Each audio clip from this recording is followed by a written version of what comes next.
Mike Urizioni, Rob McClanahan, Buzz Schneider, Dave Silk, Phil Bricoda, and numerous others. And what I'd love to do, when you have all of these media people, it's a nice, slow afternoon. Nothing's too slow around here. I think we just did a very good job with Thailand and Cambodia. We had them stopped, and I've been saying I stopped 8 wars, but they started shooting at each other 2 days ago. Was it good? And we got it, I think, straightened out today. So Thailand and Cambodia is in good shape. So we get a lot done. 8 wars. Nobody's ever stopped 8 wars. We have 1 more to go. The easiest one, I thought, would be a country that you're somewhat familiar with, Russia and Ukraine. But a lot of progress is being made even there. Could I ask you to just say your name? And if you have anything to say, you could say that also. And then we'll get on with reading some of the stats. Yeah, my name is Ryan Suter. I'm here representing my dad, Bob, who passed away. It's a true honor for me to be a part of this, and thank these guys for allowing me to be a part of their team. And thank you for having this and hosting us. Your father was some player, incredible player. Did you ever play ice hockey? I did, yeah. How good was he compared to his father? I'm not answering. Mr. President, Ryan just played 21 years in the NHL. Wow. He played 1,500 games in the So, NHL. pretty comparable, though, right? Better? You think better? Yes. You can say he can. His dad was tough. I've heard he might be. Dad was tougher, you're right. Dad was tougher, but he's but you got good genetics. You had a great career. How long did you play? I played 21 years. Wow. Yeah. Well, you look pretty good for a guy who played 21 years. It's a rough business. Congratulations, Thank and you. great father. Thank you very Great much. father. Please. I'm Taria Lewis, and I'm here representing my dad, Mark Pavlich. I'm so honored to be here. I'm at a loss for words, to be honest. Like, I can't believe this is real. And I want to say to you, President Trump, I know so many people from Duluth, Minnesota that love you. And thank you. here, thank you for having us here. Thank you. So, yeah, And you had a great father, thank you so much. a great player. So amazing. Thank you very much. Right? Very serious. Thank you very much. Thank you for being here. Please go ahead. I'm Ken Morrow. An Yeah. honor to meet you, Mr. President. Yeah. What a great win for our country. And if people don't remember, that's where the USA chant started in Lake Placid. That's right. Yeah. I tried to take credit for that. you had to bring that up, didn't you? Well, that's the end of that. That's all right. Thank you very much. Hi, I'm Jim Craig, and it's an honor to be here. I'm so proud of all my teammates and what we were able to accomplish for our country. And when you get a chance to represent your country, whether it's in the military or a sport, and you do something really special like our team did and then be recognized many years later. So, Mr. President, I want to thank you for your courage that you show the country every single day. Thank you. And for making our country safe again. Thank you. Yeah, we're doing that. I appreciate that very much. I didn't know you were on that team. Was Cash? Was Cash on the team? I was the trainer. I was a trainer. Great. Thank you for being here. He's doing a great job, too. Thank you, Cash, very much. Buzz Schneider, Mr. President, thanks for having us here. Thanks, Congressman Stauffer, for writing legislation with the least spot, and Tom Emmer. It's a privilege to be here, and we accomplished a wonderful thing, and I will say that I got 19 beautiful people I did it with. It was awesome. All That's good, true. solid people. Thank you. Thanks again. They are. So you have to be solid. Thank you. Please. Hi, I'm Neil Broughton from Minnesota. Thank you, Mr. Trump. It's an honor. You're celebrating us, and I can't believe I'm even here. It's an amazing office. It's unbelievable. Everybody that comes here, they can. The biggest people in the world, they come into this place and they go, wow, it's the Oval Office, most important office anywhere in the world, not even close. Thank you very much. Mr. President, Michael Ruzioni, on behalf of the team, we have a replica hat that we wore at the opening ceremonies in Lake Placid. Thank you. We'd like you to have that. And more importantly, I don't think words can explain how proud we are for what you've done for our team. Thank you. Thank you very much. Let's see, what do I do with that strap? Now we can take a picture. You gotta take a picture. Remember a certain governor in Massachusetts? When they put that helmet on, that was not good. Michael Dukakis. Yep. They put that helmet on, that was the end of his political career. Okay, hey, that's good. But the honor that you bestowed upon our team, something that's incredible. Thank you very much. Thank you. Well, I feel it. Thank you. Mr. President, hello, I'm Jack O'Callahan from Hey, Charlestown, Jack. Mass. Thanks. And grew up on the battlefield of where the Battle of Bunker Hill was fought. And that's where it all started. And thank you so much for having us here. We're a bunch of proud Americans, and we're thrilled to be in your presence, sir. Thank you very much. I'm thrilled to be with you guys. Winners, champions. Mr. President, my name is Dave Silk, and Yeah. like Jack said, I'm a proud American. Thank you for having us here, and thank you to all that put this on for us. Well, Thank you. I'm honored to be here. Thank you, Phyllis. It's really nice. Thank you. Mr. President, Bill Baker, I'm from Minnesota. I know that right now that doesn't ring very well. Hopefully we can get that turned around. Do we have Somalians in the, any Somalians on the team? I don't think so. Ilyan Omar. The pride we felt in 1980 Yeah. was incredible, and we are starting to feel that again thanks to your leadership. Thank you very much. Well, you know, Minnesota's a great place, and this is a great leader right here from Sure is. Minnesota. He loves it. Not happy with what's going on up there, and I think you'll take care of that situation. We're all with you. With your help, thank you. No, you have my help. What's happening up there is a disgrace. It's a disgrace. Billions of dollars have been stolen. Billions sent back to Somalia. And Tom can solve that problem better than anybody. And you have the go-ahead, right? Yes, sir. Thank you very much. Thank you. What do you think of this team? This is the team that set the whole tone for this country back in 1980. It was the beginning of the great comeback, which, by the way, Donald J. Trump was the next beginning of the great comeback. So it's perfect that it's both you and this great team from 1980. Thank you, Tom. You're doing a fantastic job. Really a great leader. We appreciate it, friend. And Jackie is have a great spouse. Remember, that's her favorite. That's right. That's true. That's what I heard. Yeah. And Elise, everybody knows Elise. She's doing phenomenally well. A really tremendous congresswoman, and she's running for a little position called governor of New York, and she's got a hell of a shot at it. That's all I can see. I see polls that look very good, and we could use you in New York. She's got a little competition and with a very good Republican, but she's a great Republican. So we'll see what happens, but Elise is respected by everybody, and we appreciate it. Thank you so much, Mr. President. And as the representative for Lake Placid, this is so meaningful to my constituents. And we are home of the Miracle on Ice, and it's wonderful to be here with these teammates who just stood so proudly for Team USA. Thank you. Thank you, Elise. Thank you. Please. My name is Dan Brooks. I'm the son of Coach Herb Brooks. It's an honor to be here, Mr. President. My dad, he believed. He believed in the American hockey player. He believed in his country. He loved this team. He loved his country. I wish he was here, but it's an honor for me to represent him. So thank you for having me. Well, your father was a great guy. I knew him a little bit, and he was an amazing coach. What he did was just incredible. He was tough, but fair. He was tough? Was he tough on you? Yeah. I lived with him for 20 years. But good. I was saying, my father was tough too. My father was tough, but good. Yeah. All right? They were good people. Thank you very It much. was an honor to be his son. Thank you very So much. Thank you. Yep. He'd be very proud of you right now. Rob McClanahan from Minnesota. I'm just echoing everybody else's words. It's an honor to be here, and it's an honor to be a teammate of this great team. It's all about we, and we're great teammates. Yeah. And That was really a perfect case of it. Yep. That team was a perfect case. Please. I'm honored to be here. I'm representing my brother Mark, who died in 2024. I know he's looking down with a big smile on his face.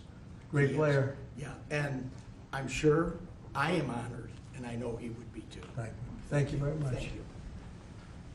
Mr. Trump, Dave Christian from Warwood, Minnesota, Hockey Town, USA. Is it still? Is it? It still is, It but it's still? a privilege and an honor to be here with the greatest teammates anyone could have. Thank you very much.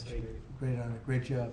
Mr. President, Mike Ramsey, I'm also from Minnesota, And Minneapolis, it's not Hockey Town, Minnesota. It's an honor to be here with my teammates and you. This is awesome. Thank you. Great to have you. Thank you very much. Mr. President, Steve Januzak, also from Minnesota, White Bear Lake, Minnesota. It's Right. not as big as it sounds. I backed up Jimmy Craig, and I want to thank all you guys for the job that you did. Pleasure to be a part of this team, and luckiest guy on this team. Yeah. Without Jimmy a doubt. Craig was pretty good, right? He, I know goaltending, and he did an awesome job. Yeah, it's pretty good. Yeah. That's great. Thank you very much. Thank Great you, honor. sir. Thank you. Wow, I didn't know he had to talk. What do you think, Phil? I'm speechless, of course, but I'm Phil Burkota, originally from Duluth, Minnesota, and certainly, like all the other gentlemen here, we're having a wonderful, wonderful day, and just seeing the history of Washington, D.C., and you know, the invitation and the award is beyond what I can imagine. Well, it's an honor, and so many people from Minnesota. It's something. There's Good a good hockey blood, huh? Oh, yeah. No, so many people. A lot of the team. Congratulations. And Minnesota's going to be back, right? It better be back. Going to be back. Going to be back. You got a little bad governor up there, a couple of other little problems, but it's going to be back. And unbelievable people in Minnesota. 45 years ago, this tremendous group of collegiate players and amateurs faced overwhelming odds against the Soviet Union in Lake Placid Winter Olympics. They said it was the greatest team ever put together, the Soviet team. They weren't saying that about you, but you were damn good. And they were saying that team was unbeatable. The same month, the USSR's hockey team had crushed our squad. They did I guess an exhibition game of some kind, and it was not pretty, 10-3. And people were not even looking forward to this game, fellas, I hate to tell you. They liked it. That last 10 minutes were not fun. The Soviets had not lost an Olympic game since 1968, and they were coming off a 4 straight gold record, gold medals. In 64, they won the gold, 68, 72, and 76. Other than that, they weren't that good, right? They were great. And this was supposed to be the best team that they ever had. So it wasn't looking too sharp for our great champions behind me. As one American sports writer put it at the time, the whole world expected the Soviets to win, quote, unless the ice melts. So that wasn't a very good statement. But then it began. Despite the long odds, the Team USA blazed through the group stage, meaning other countries went through them pretty easily, advancing to a long-awaited rematch against the USSR. 3 times we went down by a goal. For most of the game, they were down by a goal 3 times, and then remarkable players put America back on top where we always wanted to be. Buzz Schneider, he scored the opening goal and a slap shot from 50 feet. That's a big slap shot. That's a big. How the hell did that happen? Was there goal? I thought they had a good goal. They did have a good goalie. The pass came across the ice. I caught him going the other way. It just happened, right? Shot as Miracle, they call it. A miracle. Thank you. That's a long one, right? Yeah, That it was a doesn't. good one, though. How often does a 50-foot shot go in? Not too much, right? Huh? That one. Well, you have a little extra power. You're strong. You were a strong guy. That ball, that's something. That puck was hit. We have a puck here. Does this mean anything, or is this something you just gave me? I gave the FBI hockey pucks to the well, team. that's good. Well, that's nice. I'll put it here on top of a piece of gold. In the second period, Jim Craig withstood a barrage of shots on goal and kept the dream alive. That's the guy, right? And then after a goal from team captain Mike Eruzione, who's a fantastic guy, and I know him from outside of hockey. We played golf. We were in a golf team together, and we happened to win, Yes, right? we did, sir. We won. Yes, we did. I liked my partner very much. But he put us up 4-3 midway through the third. These fighters held on to the longest 10 minutes of their lives. They call it the longest, most horrendous, scariest 10 minutes. Is that true? Absolutely. Because you couldn't believe that you were there, right? And they're leading by 1, and they got 10 minutes, and just please. Did anybody pray? Were you praying? Doing everything. I don't know, did you have time to pray? I don't think you had a lot of time. You just had to go out and play. They're religious guys, but they didn't have a lot of time to pray. They were out on the edge. But to win one of the greatest comebacks in sports history really was amazing. The observers in the arena noted it was the first time in his life that he heard the chant USA, USA, USA, which I don't like hearing because I tell people that had to do with Trump in 2016, slightly after your big win, but no longer. That's the end of that, right? I can't use that one anymore. But I do remember them doing that exactly. For a long time they were doing that. This team united us and they inspired us. The United States was like brought to a level of sports that they've never seen. And they brought us Olympic glory that we celebrate to this day. Nobody thought it was possible. It really shows that, anything's possible. Nobody thought that one was possible. But I want to congratulate you all. And now I'd like to invite Mike to say a few words. And then Congressman Stauber, who introduced. And then we're going to speak from a couple of other people. And I have to tell you, our leader, I have to say that Emmer is a very special leader, and I want you to maybe wrap it up and say something on behalf of your great state in particular, the country, but your great state in particular, okay? Thanks. So let's go, Mike. Just again, Mr. President, to reiterate what we've all talked about, this is an absolute incredible honor. I've said this before. When you put a USA jersey on, you're playing for your country. You're not playing for your state, your town, or your city. And what an honor it was for us to put that jersey on and accomplish what we accomplished. I've always said the gold medal is something that's incredible, but this is the frosting on the cake.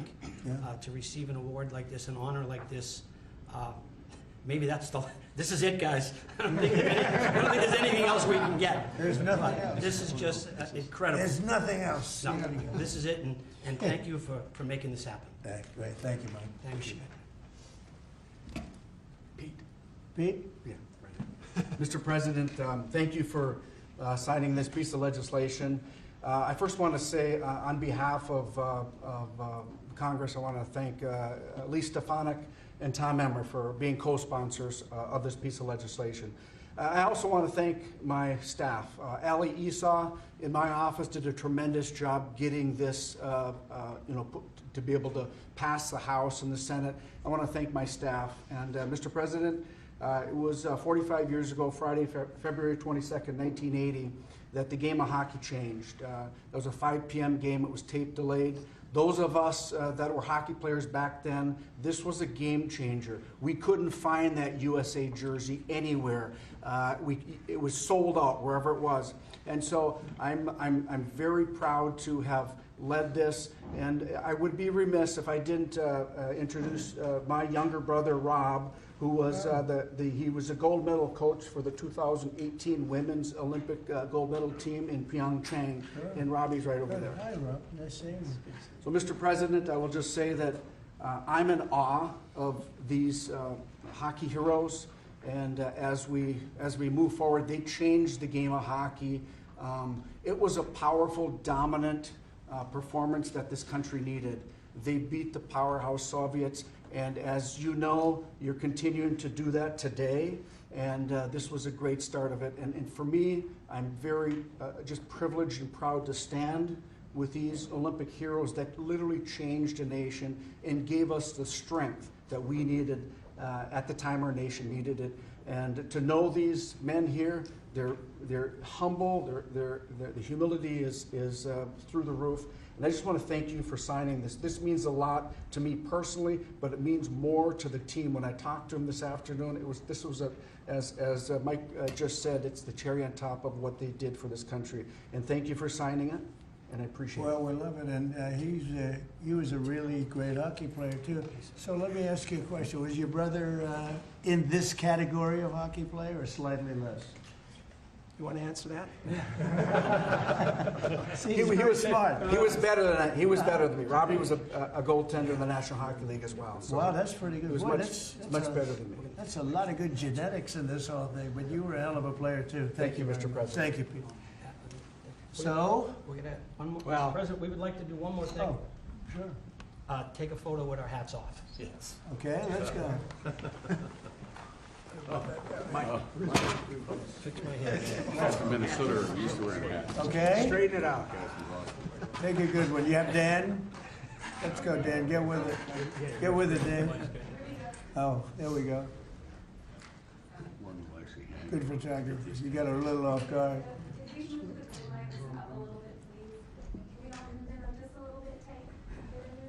It's a good photo. Good idea. A little bit more.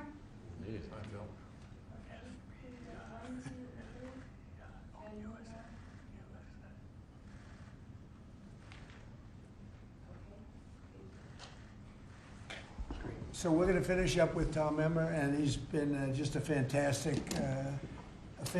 congressman, leader, person from Minnesota. Loves that state. Boy, do you love that state, and they love you equally as much. Please.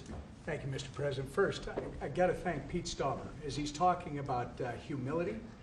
Pete Stauber actually was in the White House as a national championship captain of a national championship hockey team back in the 1980s. Not bad. This runs in the blood in Minnesota. This runs in our blood in Minnesota, but it's not about Minnesota, even though I will point out most of the guys are from Minnesota, but that's not the point. It doesn't matter if it's Massachusetts, Minnesota, Michigan, Wisconsin, wherever players came from back then, they were all Americans. That's what mattered, and they were an inspiration. And you know what it means to my state? It shows us that no matter how bad it gets, there's always a way to succeed if you're willing to try. And I think Mike Ruzioni said it earlier. If you think you're going to lose, you're probably not going to win. Right. If you think you're going to compete and you're going to give it everything you've got, these men who are standing here and their colleagues who are not here, God bless them, those who couldn't be here and those who have departed, they reached the ultimate peak. And when they did it, as Pete pointed out, they lifted an entire country out of the ditch and set us off to an amazing several decades that followed. And it's not much unlike the 47th President of the United States. So I think it's entirely appropriate that you're doing this for these men. You're really doing it for the country. And God bless you, because Minnesota, I think, is going to experience a comeback because of you. They're going to do it. Minnesota's going to come back. No, I'm so impressed that so many of these champions come from Minnesota. It's amazing. It's a great place. Thank you very much. We engineered it. Well, the best players are from Massachusetts. I think It starts again. Well, thank you very much. Any questions for the? Let's go to the players first, if you could. Thank you, Mr. President. First of all, it's a great honor to be in the room with all of you.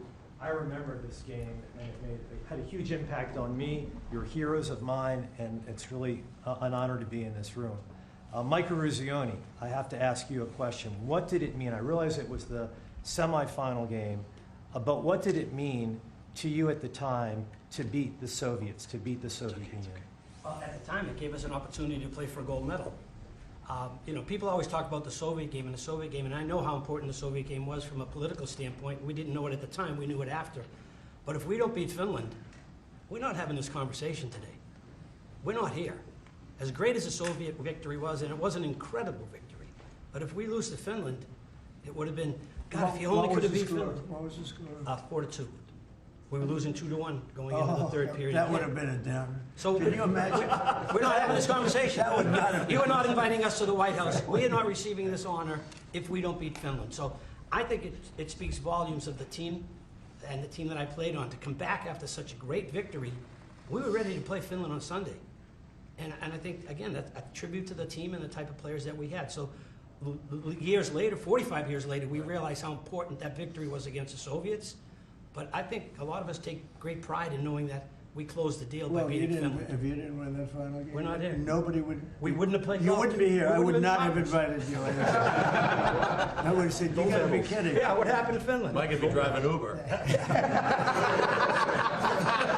It's very funny. A little twist of that. But you did win. What's the lesson for Ukraine from this win from 45 years ago when you defeated Russian team against all odds? Well, it's a very similar situation, isn't it? Let's see what happens. We're working on seeing if we can make a deal right now. We're gonna see. We'll soon know, I guess. We're gonna see a lot of death. Last month, fellas, 25,000 soldiers were killed in Ukraine and Russia. Doesn't make sense. 25,000. Can you imagine that? It's Maybe we should ridiculous. send our team Mr. over. President, if I could, you guys were a team of amateurs. What do you think about the NIL, the deals that are being made with players, and they're hopping around schools? What do you think about it? I'll get your thoughts on that. My thoughts are, I don't like it. I don't like the nil. I don't like the portal. But that's the state of college sports today, and we have no control over that. I don't like it, and a lot of people that I've spoke to don't like it either.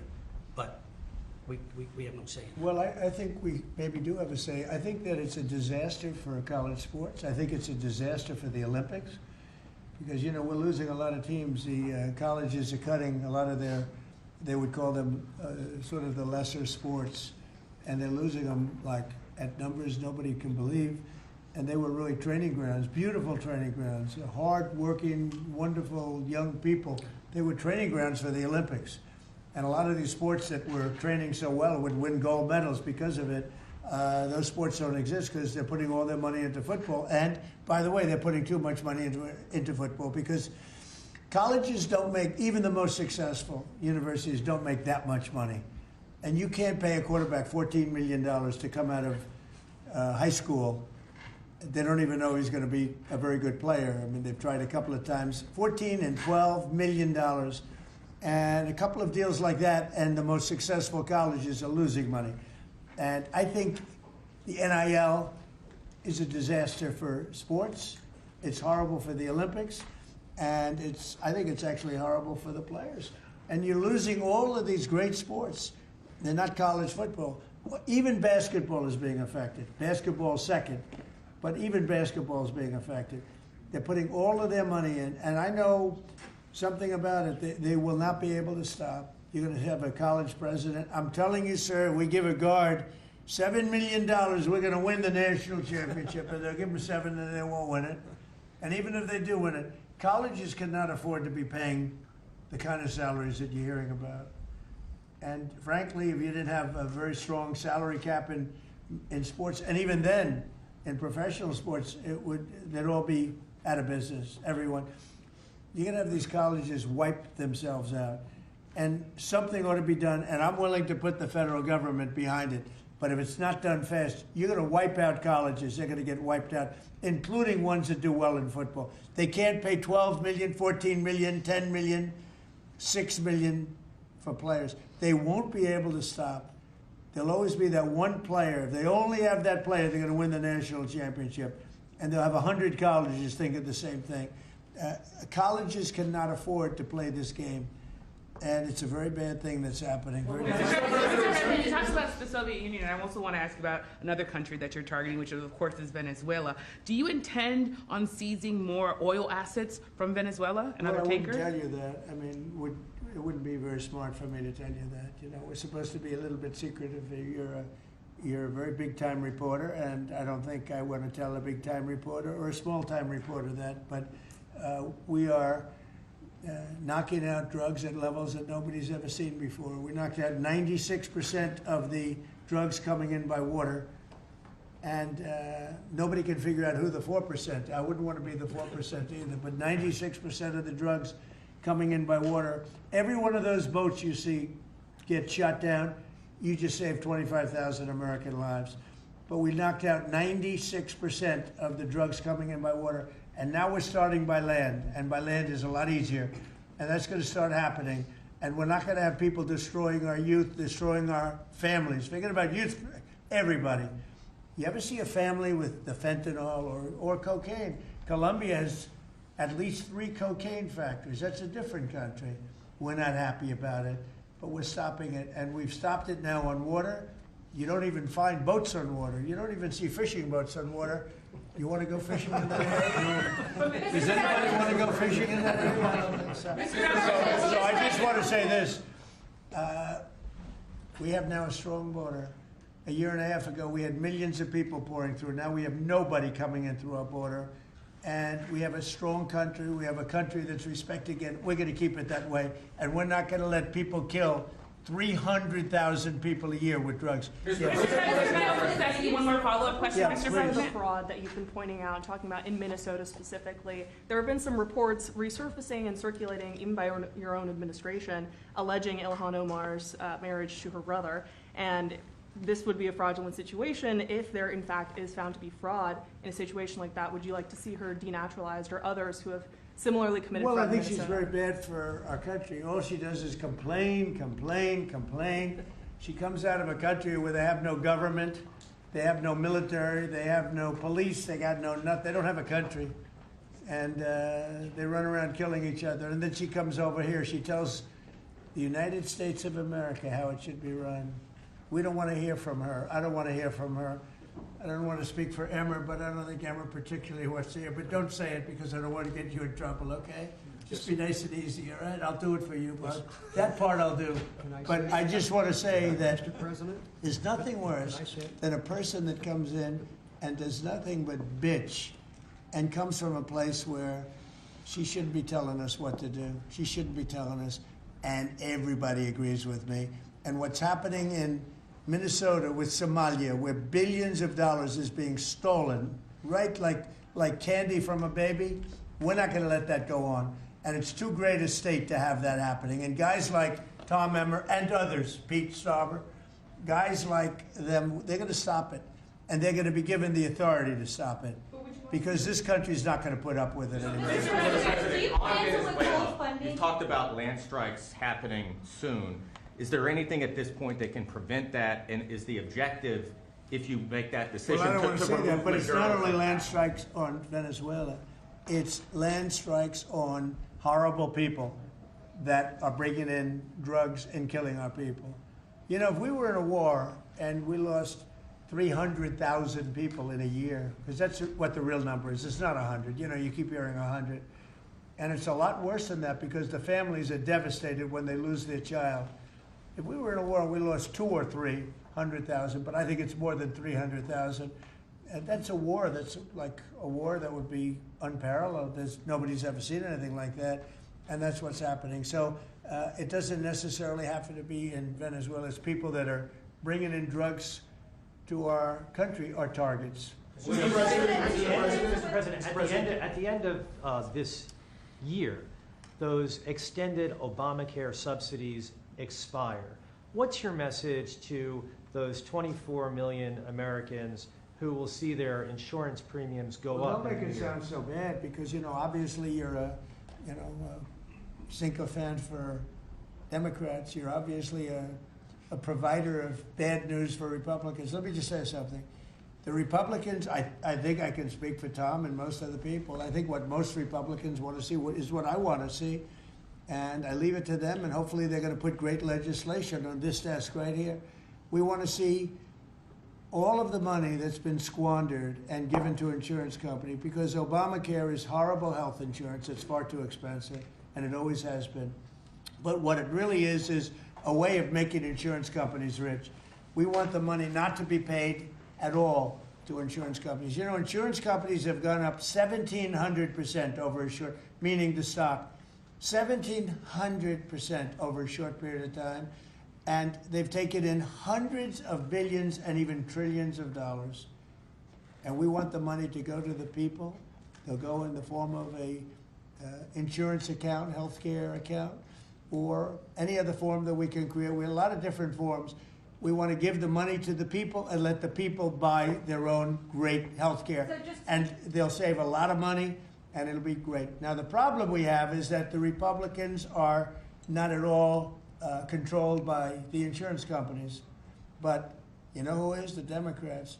The Democrats have received hundreds of millions of dollars. They're totally controlled by the insurance companies. So we might not get too many of their votes.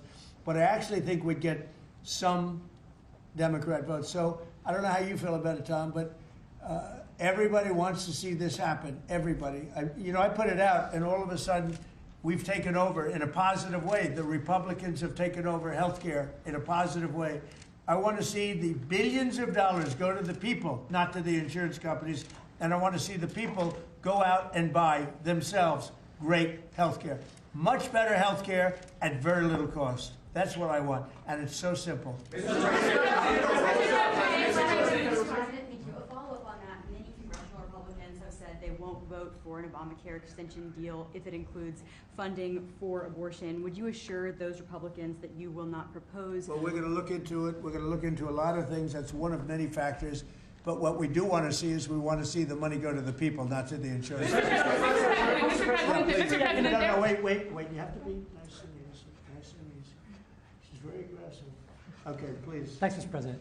Can you tell us how this free economic zone would work in the Donbass and in land that the Russians took by force? Well, I don't want to do that now. It's a very complex situation, but it would work, and a lot of people want to see it work. And all I want to do is I want to stop the death of 25,000 people a month. Go ahead. Thank you, Mr. President.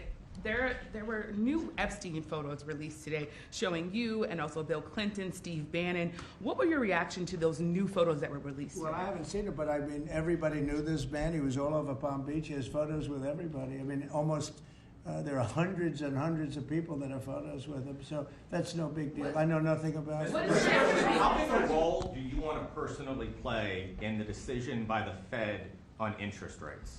Well, you know, I've made a lot of money. I've been very successful, and I think my role should be at least that of a recommending. They don't have to follow what I say, but we're going to be choosing a new Fed person in the pretty near future. But they went out, they went out with 71 different people, all economists and Trump. I was 71. And of the 71 people, I got it right, and one other person, I think from the Wharton School of Finance, my alma mater, got it right. There were 2 people that got it right out of 7, but I was one of them.